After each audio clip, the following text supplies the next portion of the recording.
if you were had a minimum wage job, you wouldn't be able to go to a bank and get a $10 million loan. Maybe back in the crazy days of, and maybe that's why that got us in trouble in the first place, you could state your income, but at the end of the day, the bank would be like, there's no way that you could pay this loan. So they do what's called an underwriting, but they're underwriting solely based on, can this individual actually pay for this loan?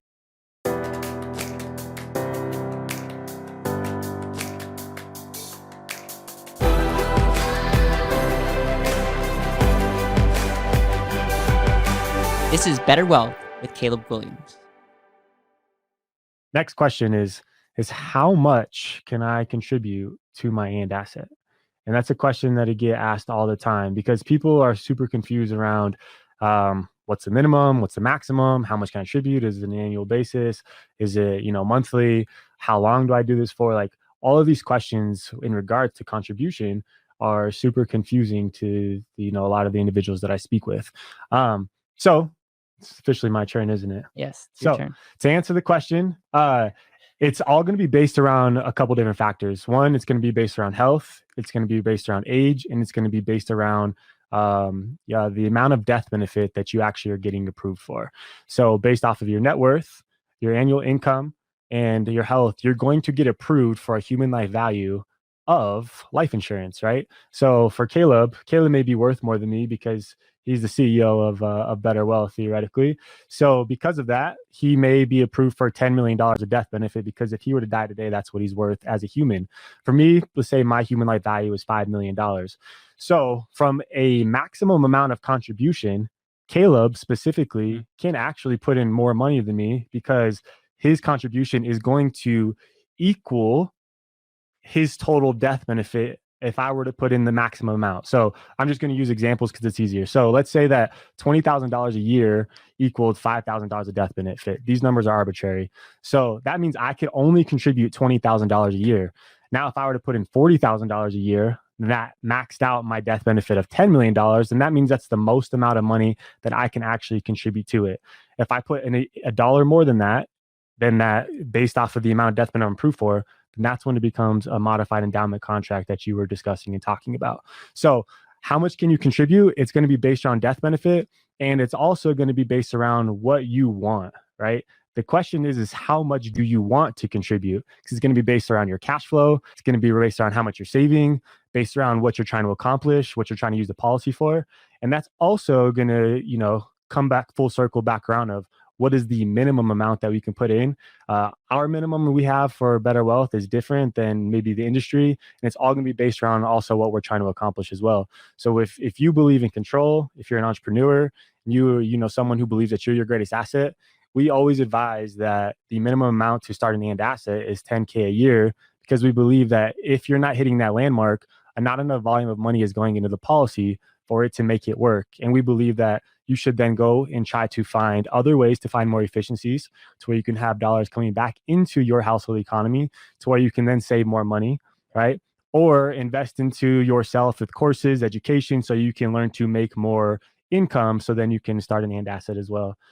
The caveat is on children, and there's also another caveat to that, but I don't even go down that road at this point. Here's I'll say another way to explain how much money can I put in and human life value, because I think this is a confusing part. People go, number one, people are like, why are we applying for that much life insurance? And like there's questions about the underwriting process. I'm going to relate this back to a house, and then I'm going to explain how insurance works, and hopefully this makes sense. So if you had a minimum wage job, you wouldn't be able to go to a bank and get a $10 million loan. Maybe back in the crazy days of, and maybe that's why that got us in trouble in the first place, you could state your income, but at the end of the day, the bank would be like, there's no way that you could pay this loan. So they do what's called an underwriting, but they're underwriting solely based on, can this individual actually pay for this loan? Okay. So I want you to think about that in the back of your head, because insurance companies do the same type of underwriting. But the idea of insurance, like when you insure your home, when you insure your car, when you insure other things in your life, there cannot be an incentive to like want to use that insurance. So for instance, you should not be incentivized to burn down your house. If our house is worth $1 million, but I got it insured for $3 million, I'm not saying that this would happen, but I'm just saying like there may be a thought in my head to be like, wow, this house is actually worth more burned down to the ground than standing. So insurance by its definition, you can't over-insure something because that defeats the purpose. You can't get rich off of insurance. Now let's think about that. We think about underwriting, we think about the you can't get rich off of insurance, is when it comes to a human being, to tap into all the tax benefits of life insurance, you need it to be life insurance, okay? But to qualify, you need to be able to get underwritten, and you obviously need to be healthy. So there's that third aspect. But not everyone can qualify for the amount of life insurance. So for me, I might be able to qualify for 10 million, whereas Dom, in your example, 5 million. So that's like they look at our assets and they look at their cash flow and say, at your human life value, Dom, is 5 million.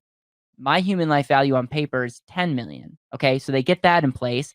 And then they say, are you even healthy enough for us to take that risk? Because if you were super sick, they would say, sorry, we're not going to insure you because it's just too much of a risk. Same with me. So I just want you to know, as you go through this process, understand that like the maximum amount is very much, they look at your cash flow and assets. They go through underwriting to make sure that you're not over insuring, that there's no incentive for foul play. And sometimes looking at a mortgage can kind of help us understand that process a little bit more. It's a great question. And I think this is something that we're trying to get cleaner with, as we just explained the underwriting process.